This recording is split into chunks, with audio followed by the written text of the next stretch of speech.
Assalamualaikum warahmatullahi wabarakatuh. Perkenalkan, nama saya Anis Yahid Al-Baihaqi, NPM 2040404082. Kali ini saya akan mempresentasikan tentang pentingnya berbisnis yang sehat. Kali ini saya akan membawakan 3 materi. Yang pertama, pengertian bisnis, cara bisnis yang sehat, tantangan bisnis di masa depan. Pengertian bisnis. Pengertian bisnis secara umum. Kata bisnis diadaptasi dari bahasa Inggris bisnis yang artinya kesibukan. Dalam konteks sederhana, yang dimaksud dengan kesibukan adalah melakukan dalam konteks sederhana. Yang dimaksud dengan kesibukan adalah melakukan suatu aktivitas atau pekerjaan yang memberikan keuntungan pada seseorang. Dalam konteks aktivitas, pengertian bisnis adalah suatu kegiatan yang dilakukan oleh perorangan maupun organisasi yang melibatkan aktivis produksi, penjualan, pembelian maupun pertukaran barang atau jasa dengan tujuan untuk mendapatkan keuntungan atau laba.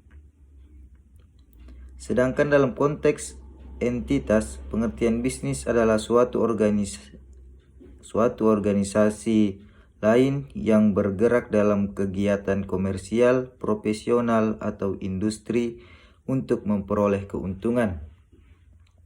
Dari penjelasan tersebut, dapat kita pahami bahwa penggunaan kata bisnis dapat merujuk pada 3 hal tergantung lingkupnya, yaitu badan usaha, yaitu yuridis, teknis, dan ekonomis untuk mencari keuntungan. Yang kedua, sektor pasar tertentu, misalnya pasar modal. Yang ketiga, seluruh aktivitas pada komunitas produsen barang dan jasa. Cara bisnis yang sehat. Dalam membangun sebuah bisnis membutuhkan proses yang tidak mudah dan akan memakan waktu yang cukup lama. Bisnis kecil yang mampu menjadi suatu bisnis dengan skala besar perlu perjuangan, sehingga tidak ada kata lain selain bisnis yang Anda bangun merupakan suatu bisnis yang sehat.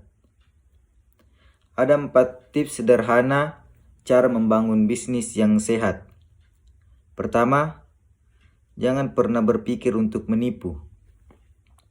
Orang yang berhasil dalam segala bidang, baik dalam bisnis maupun hal lainnya, pastinya memiliki jaringan yang luas. Jadi, jika Anda melakukan penipuan walau sekecil apapun, maka jaringan yang telah dibangun dengan susah payah akan hancur. Sekali melakukan penipuan atau membohongi pelanggan, maka itu berarti Anda sedang membangun jalan yang luas menuju suatu kegagalan.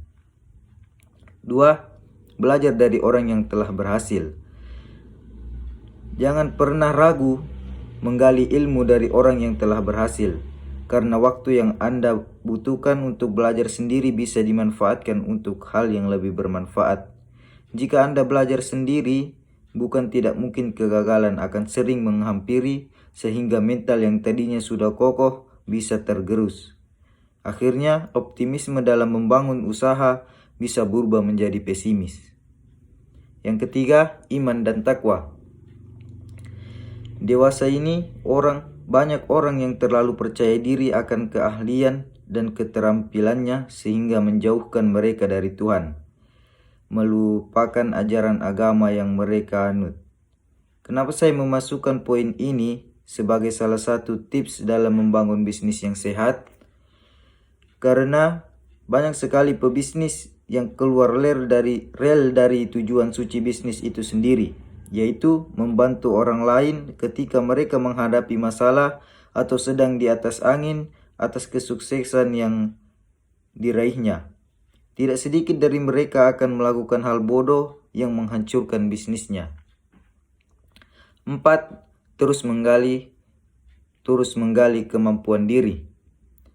Dengan menemukan keunggulan dalam diri Anda, maka peluang keberhasilan dalam suatu bisnis akan tercapai, dapat menjadikan bisnis tersebut mampu bertahan dalam kondisi apapun.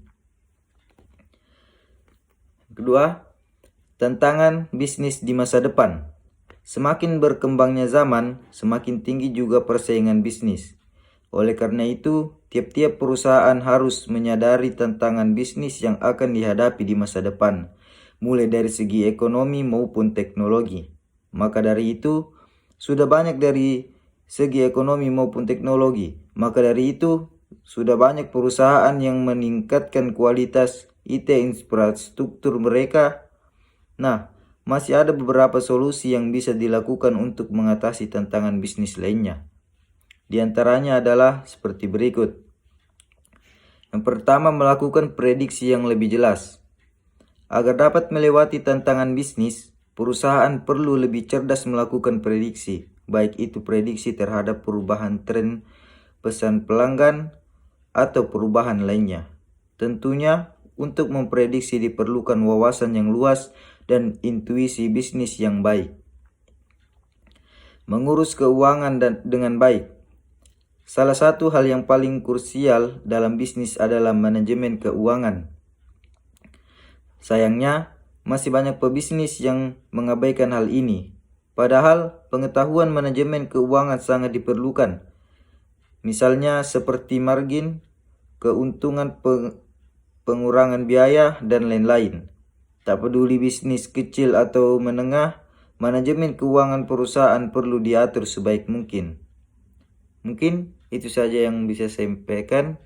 Kurang dan lebihnya mohon dimaafkan. Assalamualaikum warahmatullahi wabarakatuh.